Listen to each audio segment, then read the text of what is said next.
Banyak di antara kita yang tidak istiqomah. Kenapa demikian? Makin hari, makin minggu, makin mundur. Tidak ada penambahan semangat di dalam menuntut ilmu. Padahal di dalamnya banyak sekali manfaat-manfaat yang diberikan oleh Allah. Banyak sekali keberkahan yang diturunkan khusus umat Nabi Muhammad. Seandainya Allah bukakan mata hati mereka, seandainya Allah bukakan dia punya pikiran mereka, mereka tidak akan meninggalkan namanya majelis ilmu. Orang-orang terdahulu itu haus dengan ilmu. Bahkan sehari saja tidak hadir di pengajian, mereka meneteskan air mata selama 1 tahun. Sehari tidak ikut pengajian, meneteskan air mata setahun. Ditanyakan, hai hamba Allah, mengapa engkau menangis ketika Anda tidak hadir dalam pengajian tersebut? Fakaifa la ahduru fiha. Bagaimana aku tidak menangis untuk tidak hadir di dalamnya, sedangkan di dalam itu ada sebutan nama Muhammad SAW. Bagaimana aku tidak menangis sedangkan rahmat Allah turunkan untuk umat Nabi Muhammad? Aku lalai dari itu. Aku tidak dapatkan rahmat itu sehari saja, dan dapat menutupi seumur hidupmu di dalam 1 hari dalam ilmu, mencari ilmu dalam pengajian. Awalnya apa? Rahmat. Kenapa kita harus menuntut ilmu? Mengatakan tentang ilmu rahmat. Rahmat ini harganya mahal. Ya. Rahmat ini harganya mahal. Bukan nama rahmat kamu.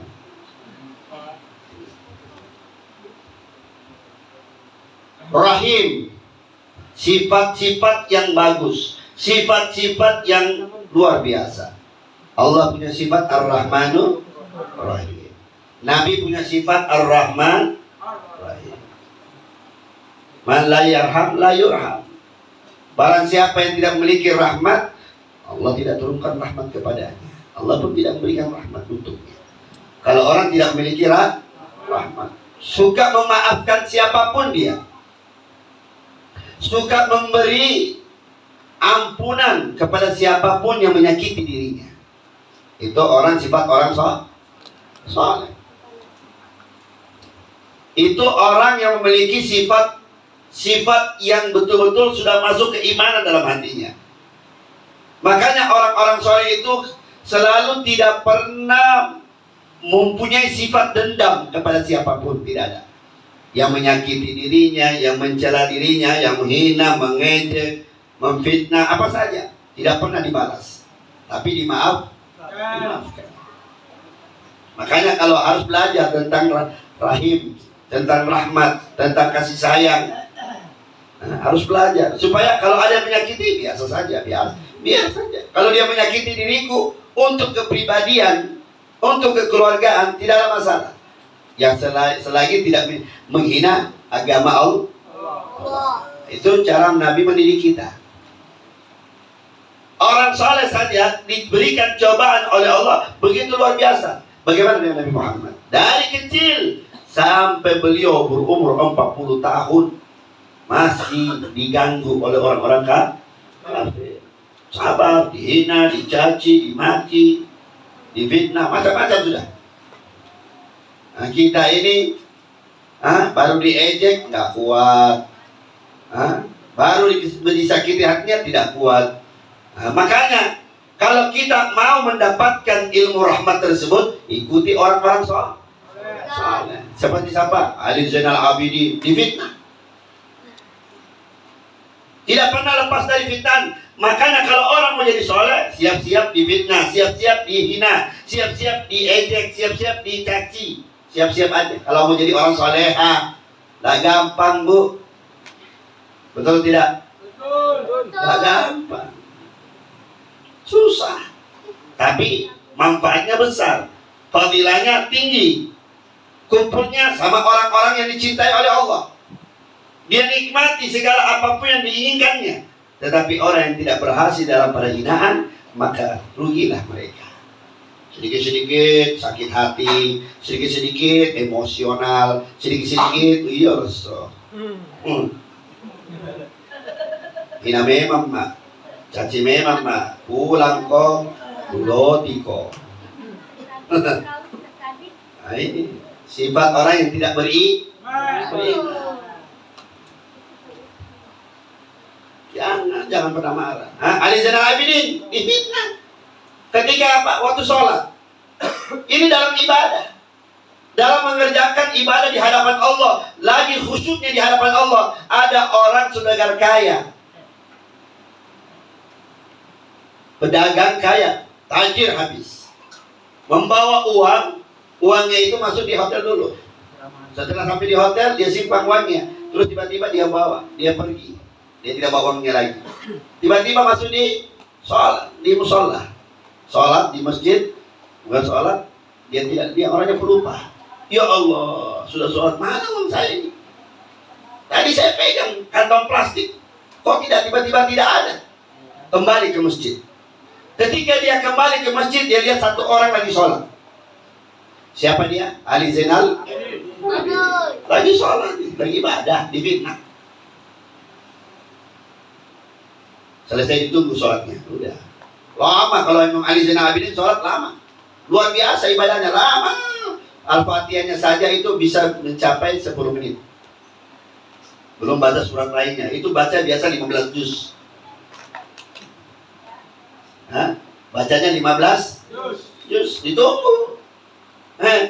Iya, kasih lama aja Pak, nggak apa-apa. Pura-pura sholat, pura-pura ibadah. Lu yang ambil duit gue. Ditunggu. Begitu habis sholat, kau pura-pura sembahyang begitu lama, kau yang ambil uang saya. Shh, ada apa? Mengapa? Sabar. Ada apa ini? Mana uang saya? Oh, sudah. Berapa uangmu yang hilang? Sebanyak 1000 dirham. 1000 dirham. Oke. Ikut sama saya. Ikut ke rumah. Dibawa sama Ali Zainal Abidin, dibawa ke rumahnya. Sampai di rumahnya, ini uangmu 1000 dinar. Tutuplah aibku, insya Allah Allah ampuni dosa-dosa. Ali Zainal Abidin sudah memaafkan hamba ini yang memfitnah ini. Dari mulai dia fitnah, dia katakan kau pencuri, udah dimaafin. Ini keluarga baginda Muhammad. Begitu pulang ini orang masuk ke hotelnya, langsung dilihat uangnya. La ilaha illallah. Manusia siapa yang tadi ku fitnah? Manusia siapa yang tadi ku hina? Manusia siapa yang tadi ku kata-katai? Dia pencuri. Ternyata keluarga baginda Muhammad SAW. Orang begitu luar biasa sifatnya, akhlaknya luar biasa. Dia kembalikan. Begitu sampai di rumah, Assalamualaikum, maafkan aku ya Ali Zainal Abidin, aku tidak pernah tahu bahwa kau ini adalah cucu baginda Muhammad. Engkau Ali Zainal Abidin, maafkan aku tidak mengerti, tidak mengetahuimu. Apa kata Ali Zainal? Aku sudah maafkan kamu, mulai kau tuduh aku dari awalnya, aku sudah maafkan. Subhan. Kalau kita tidak, begitu hilang uangnya, mencoba pencuri, mencoba kau, tidak ada maaf-maaf bagimu. Kau pencuri kau, bahaya. Fitnah mah, iya betul, mati kok. Apalagi celimbe. Hilang uangnya 200, langsung tuduh mau kau.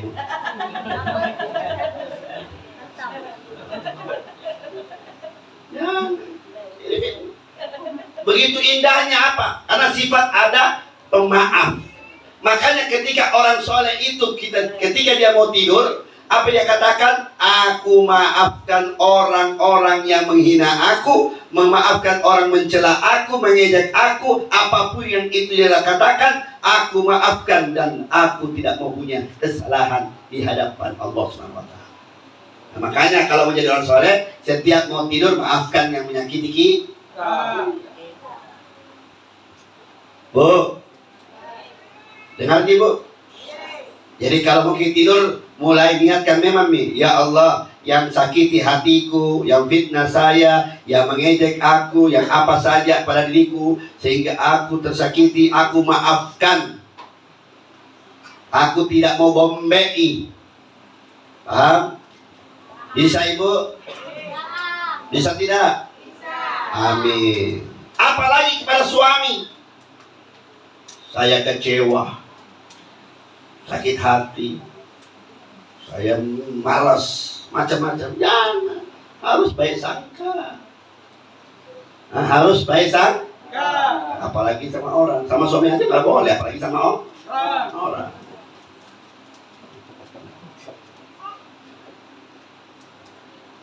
Sallu ala Nabi. Syekh Abdul Qadir Jailani datang. Ini rombongan.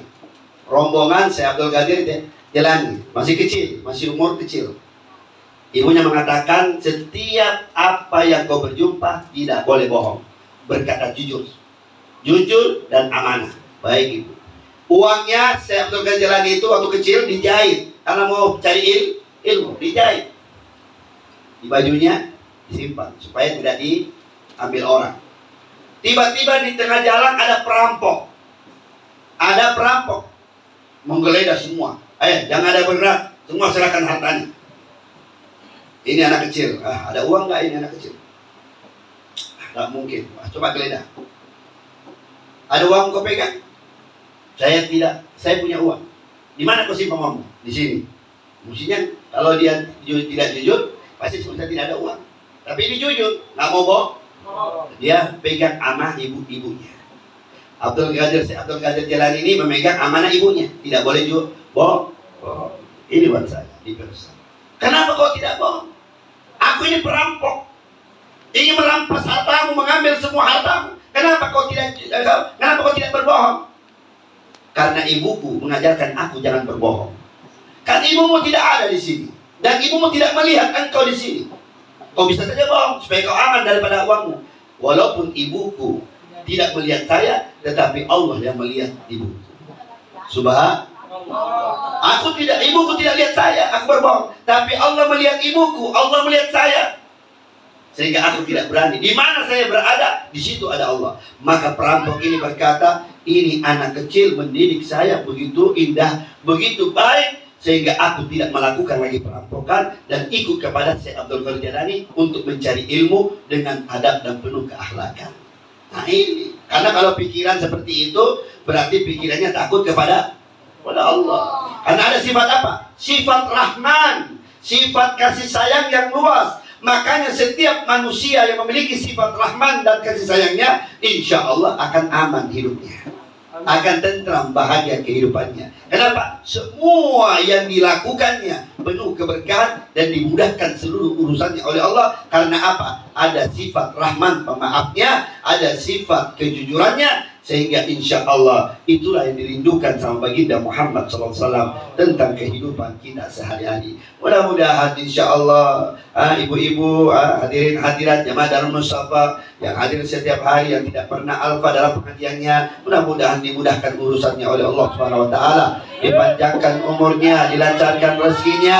Yang tidak memiliki akhlak yang baik dijuluki akhlak yang baik. Yang dulunya suka tersakiti jadi baik, dan suka minta memaafkan orang siapapun dia, dan berubah menjadi orang-orang yang suka memaafkan siapapun dia. Amin ya rabbal alamin. Ya Rabbana ya Karim, ya Rabbana ya Rahim, Antal Jawadul Halim wa anta ni'mal mu'in. Ya Allah, jadikan kami orang-orang pemaaf dan orang suka peduli dan punya kesosialan. Amin ya rabbal alamin. Assalamualaikum warahmatullahi wabarakatuh.